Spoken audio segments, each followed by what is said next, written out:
اصل ذکر کیا ہے؟ استحضار اللہ فی القلب، دل میں اللہ موجود رہے، یہ ہے ذکر۔ ذریعہ ذکر کیا ہے؟ سب سے بڑا ذریعہ الذکر، قرآن، قرآن کی تلاوت، قرآن کی تلاوت، قرآن کی تلاوت، قرآن کی آسیہ گرداں و لب قرآن سرا۔ علامہ اقبال نے حضرت فاطمہ رضی اللہ تعالیٰ عنہ کا نقشہ کھینچا کہ وہ چکی پیس رہی ہوتی تھی اور قرآن پڑھ رہی ہوتی، آسیہ گرداں، آسیہ چکی کو چکر دے رہی ہیں اور ساتھ ہی قرآن پڑھ رہی۔ میں نے خود دیکھا اپنے بچپن میں، ہماری اپنے خاندان کی خواتین چکی بھی پیستی اور قرآن مجید پڑھتی، اور گود میں بچہ بھی ہے جو دودھ بھی پی رہا ہے ساتھ کے ساتھ، سارے کام۔ تو الذکر قرآن۔ اور نمبر 2 یہ مضمون پھر آئے گا جو ہمارا اگلا حصہ ہے اس منتخب نصاب کا 5واں حصہ، اس کا پہلا درس سورہ عنکبوت، اس میں آئے گا۔ دوسرا ذکر کا طریقہ کیا ہے؟ نماز۔ یہ جامع ترین ذکر ہے، اس میں زبانی ذکر بھی ہے، اللہ اکبر، سبحان ربی العظیم، سبحان ربی الاعلیٰ، زبان ذکر کر رہی ہے اور قرآن پڑھ رہے ہیں، سورہ فاتحہ پڑھ رہے ہیں، اور ساتھ ہی جو آپ کے جسم کی حرکت ہے، آپ اللہ کے سامنے جھک گئے رکوع میں، آپ اللہ کے سامنے سجدے میں گر گئے، تو یہ گویا کہ جسمانی ذکر ہو رہا ہے اور قولی ذکر بھی۔ تیسرے نمبر پر ذکر جو ہے وہ ادعیہ معصورہ مسنونہ، وہ دعائیں کہ جو حضور دنیا کے مختلف کام کرتے ہوئے پڑھاتا۔ صبح اٹھے ہیں تو دعا ہے، بیت الخلاء میں جا رہے ہیں تو دعا ہے، باہر نکلے ہیں تو دعا ہے، وضو کے لیے بیٹھے ہیں تو دعا ہے، ہر وضو کو دھوتے ہوئے دعا ہے، پھر یہ کہ گھر سے نکلے ہیں مسجد کے لیے تو دعا ہے، مسجد میں داخلہ ہے تو دعا ہے، کوئی کام ہے ہی نہیں، آئینہ دیکھا ہے تو دعا ہے، کپڑے بدلے ہیں تو دعا ہے، یہاں تک کہ بیوی سے ہم بستری کرنے لگے تو دعا ہے۔ کوئی عمل کوئی نہیں ہے کہ جس کے ساتھ دعا دو۔ اس کا نتیجہ کیا نکلتا ہے کہ ہتھ کارول دل یار، کام آپ کا ہاتھ وہ کام کر رہا ہے اور دل جو ہے اللہ کے ساتھ لگا۔ اور مسنون دعاؤں کا فائدہ کیا ہوا کہ 2 رشتے قائم ہو گئے بیک وقت۔ ایک رشتہ اللہ کے ساتھ، آپ دعا تو اللہ سے کر رہے ہیں نا، ایک رشتہ حضور کے ساتھ کہ دعا مسنون ہے، آپ وہ الفاظ پڑھ رہے ہیں، اپنی زبان سے ادا کر رہے ہیں جو نبی اکرم صلی اللہ علیہ وسلم کا۔ یہ جو دوام ذکر ہے یہ ہے در حقیقت نفاق کو دور رکھنے کا ذریعہ۔ یہ تو جب دل خالی ہوتا ہے ذکر سے تب آ کر شیطان پھونکے مارتا ہے، اشتعال پیدا کرتا ہے نفس امارہ کے اندر، حیوانی خواہشات کو بھڑکاتا، اور اسی کے نتیجے میں پھر آپ کو معلوم ہے کہ اپنے دینی فرائض کو ادا کرنے میں گریز ہوا، پھر اس میں جھوٹے بہانے ہوئے، پھر جھوٹی قسمیں ہوئی، اور بالآخر عداوت پیدا ہو گئی مسلمانوں سے اور ان کے قائد سے۔ یہ طریقہ ہے رفتہ رفتہ اس نفاق کے بڑھنے۔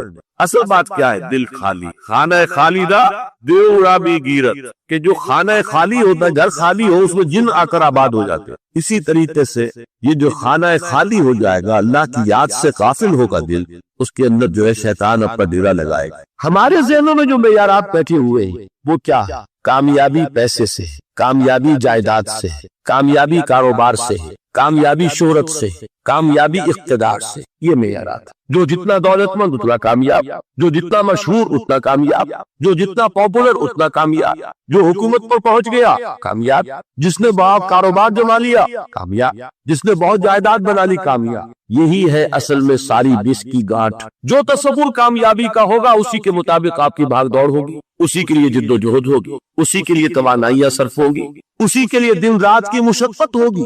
یہ ہے اصل شے جس کی یہاں نفی ہو رہی ہے۔ کامیابی دولت سے نہیں، کامیابی شہرت سے نہیں، کامیابی اقتدار اور طاقت اور حکومت سے نہیں، بلکہ کامیابی ہے ایمان سے، عمل صالح سے، تواصی بالحق سے، تواصی بالصبر۔ آپ غور کیجئے اس نقطہ نظر کا، اس ایٹیچیوڈ کا، یہ جو مینٹل ایٹیچیوڈ ہے اس کا بدل جانا ہی انسانی شخصیت کے اندر انقلاب برپا کرے گا۔ اب آپ کا نتیجہ کیا نکلا؟ اگر تو دولت سے کامیابی ہوتی تو قارون بہت کامیاب تھا، اگر حکومت سے کامیابی ہوتی تو فرعون اور نمرود بہت کامیاب تھا۔ کامیابی ان سے نہیں ہے، کامیابی انسان دولت میں قارون کی دولت تک پہنچ جائے اور دنیا میں دبدبہ اور اقتدار اور سلطنت اور حکومت کے اعتبار سے وہ نمرود اور فرعون کا مقام حاصل کر لے، وہ ناکام ہے، خائب ہے، خاسر ہے، برباد۔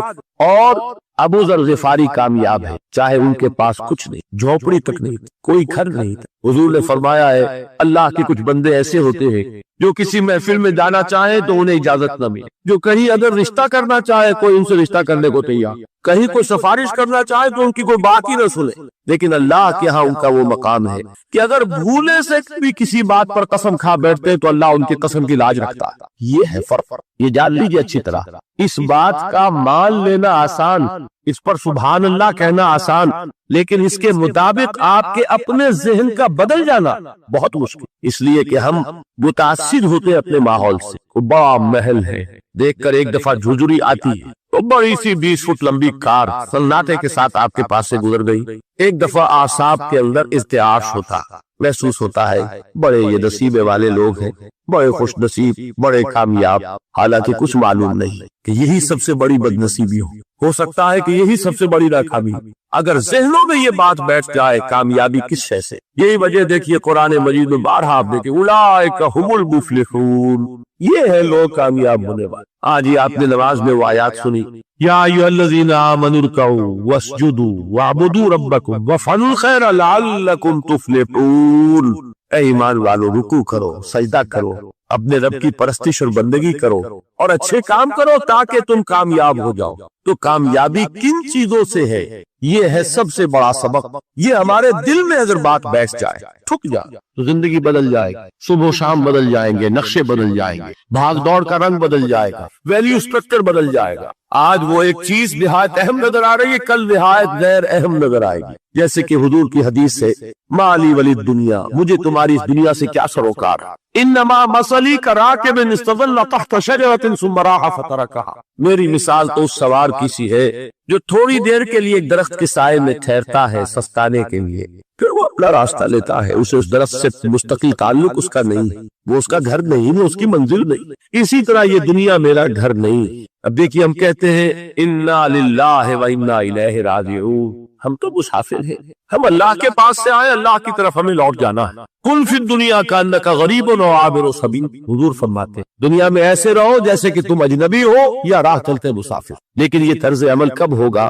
جبکہ یہ آیت ہمارے ذہنوں کے اندر بیٹھ گئی ہو، والعصر ان الانسان لفی خسر الا الذین آمنوا وعملوا الصالحات وتواصوا بالحق وتواصوا بالصبر۔ یہ ہے اصل بات جو میں نے عرض کیا تھا کہ میں بتاؤں گا صحابہ کیوں ایک دوسرے کو یاد دلاتے، اس لیے کہ دیکھیے جیسے برف باری اگر ہو رہی ہو، آپ باہر نکلیں گے تو برف آپ کے کپڑوں پر جم جاتی ہے نا، تو آپ جھٹکتے ہیں کپڑوں کو تاکہ برف ہٹ جائے۔ ہمارے ایمان پر اس دنیا میں رہتے ہوئے جب ہم متاثر ہوتے ہیں ماحول سے تو گردہ آ جاتا ہے، برف پڑ جاتی ہے، اس کو جھٹکتے رہنے کی ضرورت ہے، اور وہ جھٹکنے کی بہترین اور مؤثر ترین شکل یہی ہے کہ یاد رکھو کامیابی ان چیزوں سے نہیں ہے۔ چمک دمک جو ہے دنیا کی، یہ ساری چمک دمک جو تمہیں رجھا رہی ہے، جو تمہیں اپنے اندر گم کیے ہوئے، یہ لفظ گم پر اقبال کا وہ شعر یاد آ گیا کہ کافر کی یہ پہچان کے آفاق میں گم، اور مومن کی یہ پہچان کے گم اس میں ہے آفاق۔ تم گم نہ ہو کر رہ جاؤ، اس میں مبہوت نہ ہو کر رہ جاؤ،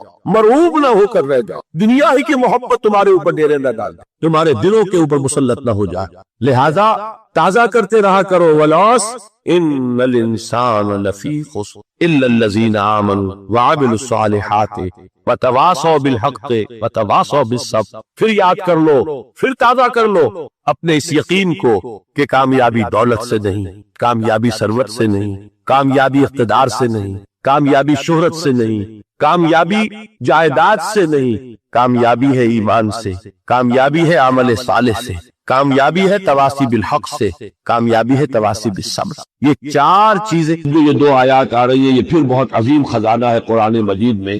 عظمت قرآن کے بیان پر یہ بہت ہی جامع مقام ہے افادیت کے اعتبار سے۔ یا ایھا الناس، اے لوگو، قد